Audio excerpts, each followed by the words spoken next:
September 1949. It was supposed to be the golden age of American power. The war was won, the economy was booming, and the United States stood alone as the world's sole nuclear superpower. President Harry Truman was sitting at his breakfast table, expecting the usual morning briefing on coal strikes or budget deficits.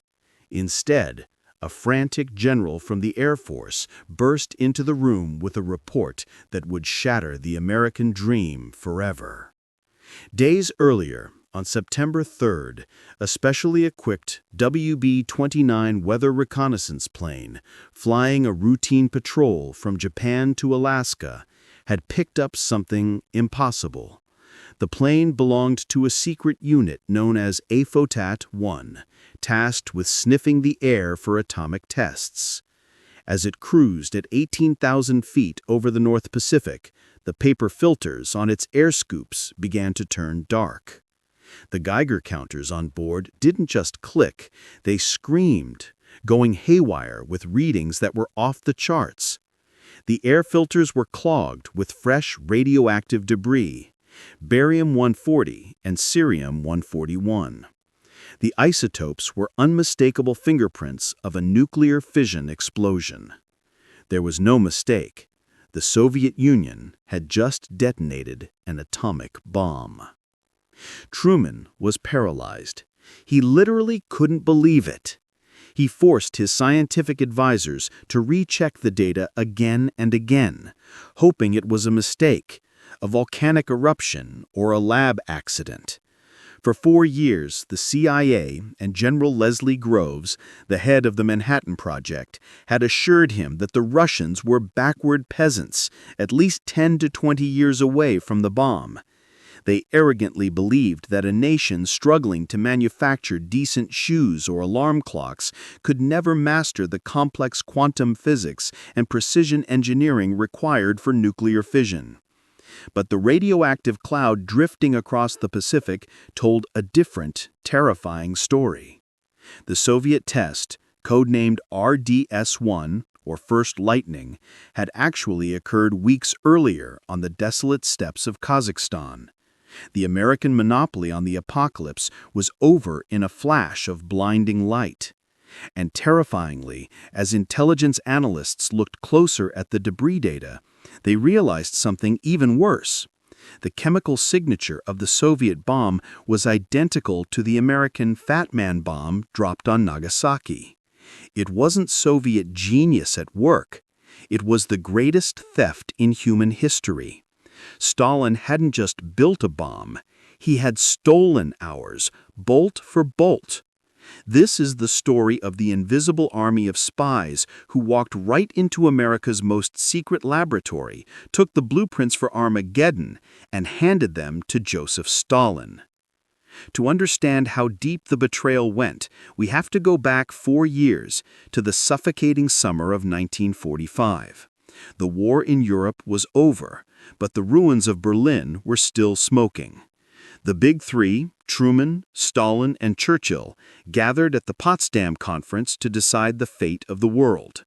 On July 16th, Truman received a cryptic, top-secret telegram from the War Department. Babies satisfactorily born. It meant the Trinity test in New Mexico was successful. The gadget worked. America had the bomb. Truman's entire demeanor changed instantly. Winston Churchill noticed it immediately, remarking that the president suddenly seemed empowered, bossing the meeting around with a new confidence. He no longer needed Stalin's help to defeat Japan. He felt invincible. Truman and Churchill secretly discussed how to reveal this ace card to the Soviet dictator. They decided on a casual, almost dismissive approach to avoid provoking a formal scientific inquiry. On July 24th, after a plenary session ended, Truman stood up, walked around the large round table, and approached Stalin. He didn't use a translator. He spoke to Stalin's interpreter, V.N. Pavlov. Truman casually mentioned that the United States had a new weapon of unusual destructive force. He watched Stalin's eyes closely, waiting for the shock, the fear, or at least a question. He got absolutely nothing. Stalin didn't blink. He didn't ask for details. He simply nodded impassively and said, "Glad to hear it. I hope you make good use of it against the Japanese." Truman walked away thinking Stalin was a peasant who didn't understand modern physics. He thought he had outsmarted the old fox. He was dead wrong. Stalin didn't react because he had no reason to. He already knew. In fact, thanks to his spies, Stalin knew about the atomic bomb test before Truman did. That very night, Stalin called his secret police chief, Lavrenti Beria, and shouted, "Hurry up, we have to speed things up." While Truman was playing poker, thinking he had the ultimate bluff, Stalin was sitting across the table reading Truman's cards, knowing exactly what was in his hand. The game was rigged before the first card was even dealt. The Manhattan Project was the most secretive operation in history. It was a city hidden in the desert, erased from maps, guarded by thousands of MPs. Even the scientists' wives didn't know what their husbands were building. But inside the inner circle, right next to Oppenheimer, sat a quiet, unassuming man with thick glasses. His name was Klaus Fuchs. He was a German-born British physicist, a brilliant mind who had fled the Nazis. Everyone liked him. He was polite, hard-working, and helpful. He was also a dedicated communist who believed that the atomic bomb belonged to the world, not just America. Fuchs wasn't just a minor technician. He was a star. He was part of the team that designed the implosion lens, the trigger for the plutonium bomb. Every day, he would memorize complex equations and dimensions. Every weekend, he would drive to Santa Fe, supposedly to buy groceries. In reality, he was meeting a courier named Harry Gold. In broad daylight, sitting in a car or walking by a river, Fuchs handed over sketches of the Fat Man bomb. He gave Stalin the critical mass of plutonium, the detonation speed, the lens design, everything. He essentially saved Soviet scientists 10 years of trial and error. While American soldiers were dying to protect the secret, Klaus Fuchs was giving it away for free. Fuchs wasn't alone. There was someone even more shocking inside Los Alamos. Meet Ted Hall. He was an American prodigy, a Harvard student recruited for the project at age 18. He was the youngest scientist on the team, a kid with a face full of acne who looked like he should be at a high school prom, not building a weapon of mass destruction. But Hall was arrogant. He decided, all on his own, that no single country should have a monopoly on nuclear power. He thought it would lead to fascism. So, this teenager decided to play God. In October 1944, Hall took his 2-week leave and traveled to New York City.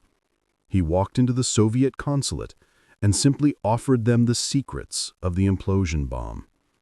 Soviet intelligence was stunned. They couldn't believe their luck. They gave him the codename MLAD.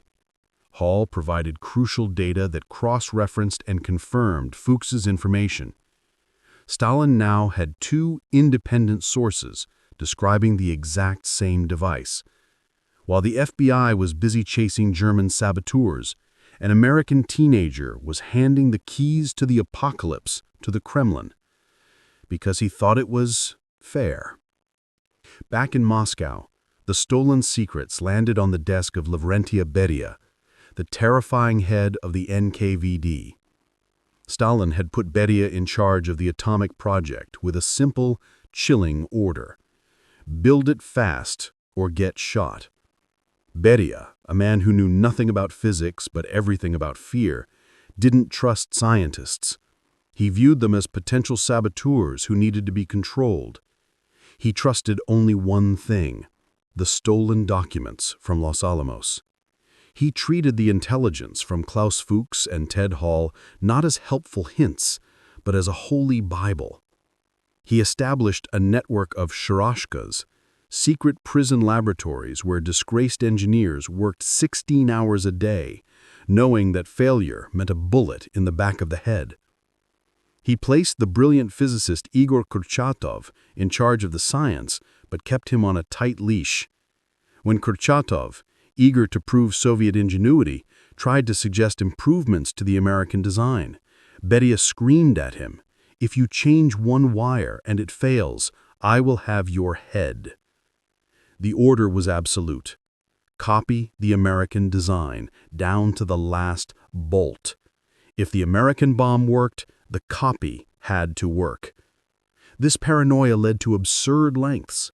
Soviet engineers were forced to replicate even the known flaws of the Fat Man bomb. They copied the aerodynamic tail fins, even though the first Soviet test would be static on a tower, simply because the blueprints showed them. They copied the exact arrangement of the explosive lenses, despite having theoretical calculations for a better version. The first Soviet bomb, RDS-1, which the West called Joe-1 and the Soviets internally called First Lightning, was a metal doppelganger. Inside the Soviet Union, it was built with uranium mined by Gulag slaves in horrific conditions in Central Asia and Eastern Germany, processed in secret cities that didn't exist on any map. When the day of the test finally arrived in August 1949, Beria watched from a bunker, his hand reportedly hovering over a telephone, ready to order the arrest and execution of the entire scientific team if the mushroom cloud didn't appear. It wasn't Soviet innovation that broke the monopoly. It was American engineering manufactured by a police state. Stalin didn't need to reinvent the wheel. He just needed to steal the plans for the car and use slave labor to build it. How did we catch them? It wasn't brilliant detective work on the ground. It was math. A secret U.S. Army project called Venona had been intercepting Soviet cables for years. They were encrypted with a one-time pad, theoretically unbreakable. But the Soviets got lazy. They reused some pages of the codebook. That tiny mistake gave American codebreakers a crack in the armor.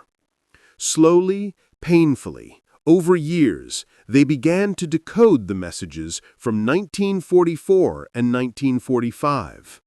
They found references to a spy code named Rest and later Charles. The descriptions matched Klaus Fuchs perfectly. In 1950, British intelligence confronted Fuchs. He was now a respected scientist at Harwell. At first, he denied it. Then, in a moment of bizarre arrogance, he confessed, thinking he would be understood. He admitted everything. The dominoes began to fall. Fuchs named his courier Harry Gold. Harry Gold cracked under FBI pressure and named a soldier he met in New Mexico, David Greenglass. And David Greenglass named his sister and brother-in-law, Ethel and Julius Rosenberg.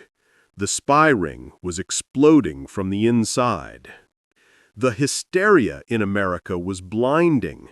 The public needed someone to blame for the loss of the atomic monopoly, for the fear of nuclear war that now hung over every city. Klaus Fuchs was in Britain, so he got 14 years in prison. Ted Hall was never prosecuted because the government didn't want to reveal the Venona secrets in court. That left the Rosenbergs. Julius was a dedicated spy who ran a ring of engineers, but his involvement in the atomic bomb was actually minor compared to Fuchs. Ethel's involvement was even more questionable. Mostly she typed notes. But they became the face of betrayal. The prosecutors blamed them for the Korean War, for millions of potential deaths. The judge called their crime worse than murder. They were offered a deal: name names, admit guilt, and live. They refused.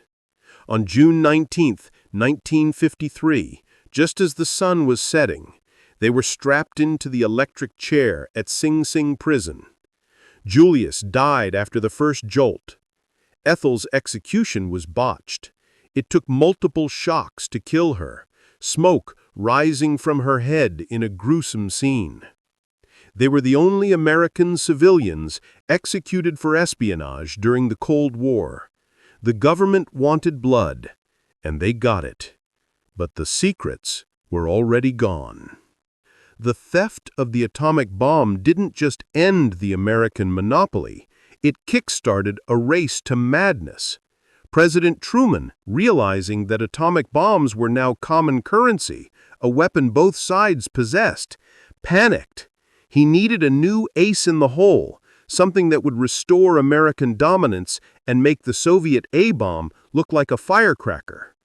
Against the advice of many scientists, including Oppenheimer, Truman ordered the crash development of the super, the hydrogen bomb.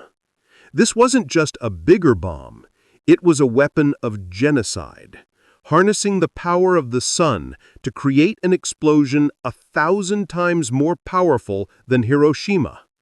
Truman thought this quantum leap would put America decades ahead of Stalin. He was wrong again. The spies hadn't just stolen the A-bomb, they had stolen the future.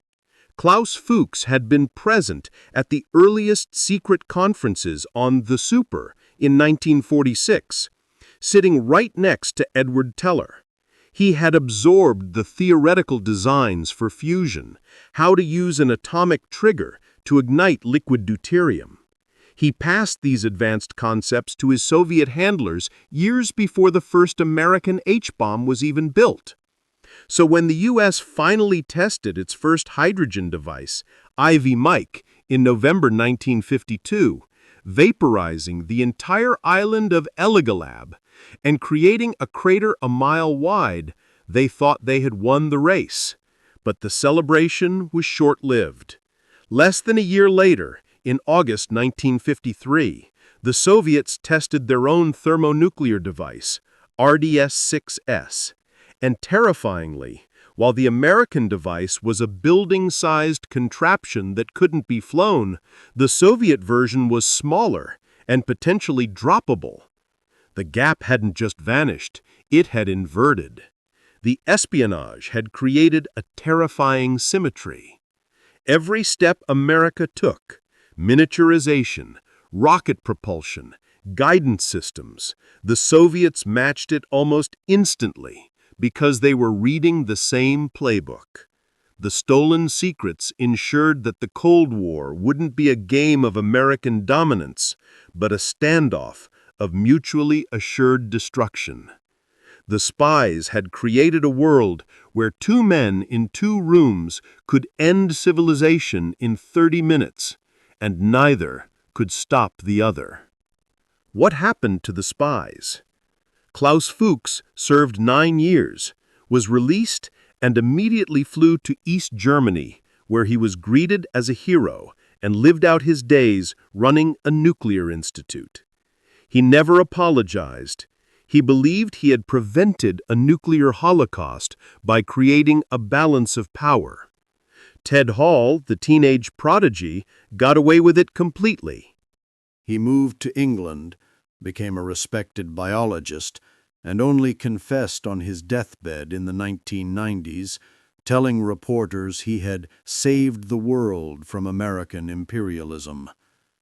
The Rosenbergs lie in a cemetery in New York, martyrs to some, traitors to others. The debate over their guilt raged for decades, until Soviet archives opened in the 1990s and confirmed Julius was indeed a spy, though Ethel was largely innocent collateral damage. The damage they did is incalculable. They didn't just steal a weapon, they stole the 20th century's sense of security. They turned science into a state secret and physicists into suspects. They birthed the surveillance state, the loyalty oaths, and the paranoia that defined the Cold War. In the end, we are left with a chilling, unanswerable question. Did the spies save the world, or did they doom it? Klaus Fuchs and Ted Hole were not mercenaries. They didn't sell the secrets for money. They gave them away for free, because they were true believers. They believed that if only America possessed the bomb, it would eventually become a global tyrant, using nuclear blackmail to enforce its will on Russia, China, and Europe. They believed that fear needed to be shared to keep the peace, that only a balance of terror could prevent a Third World War. And in a twisted, terrifying way, history might prove them right. Before the Soviet bomb, American generals like MacArthur openly discussed using nuclear weapons in Korea and China. After the Soviets got the bomb, that talk stopped. The risk of retaliation made nuclear war unwinnable. Since 1945, despite all the proxy wars and posturing, nuclear weapons have never been used in combat again. The balance held. But the cost of this peace was a world living on a knife's edge for 40 years. The spies didn't just steal a blueprint, they stole our peace of mind. They birthed a world of duck-and-cover drills, where schoolchildren hid under desks waiting for a flash of light that would turn them to ash. They created the logic of mutually assured destruction, a suicide pact that forced humanity to spend trillions of dollars on weapons of death instead of life. They turned the Cold War from a political dispute into an existential nightmare. The spy who stole the apocalypse didn't put out the fire.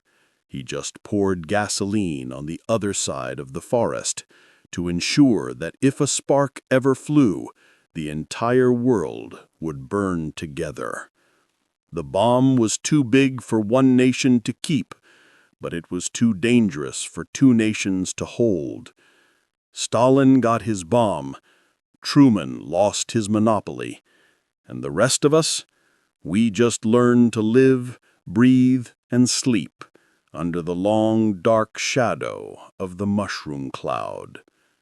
The spies may have prevented an American empire, but they trapped us all in a nuclear prison of their own making.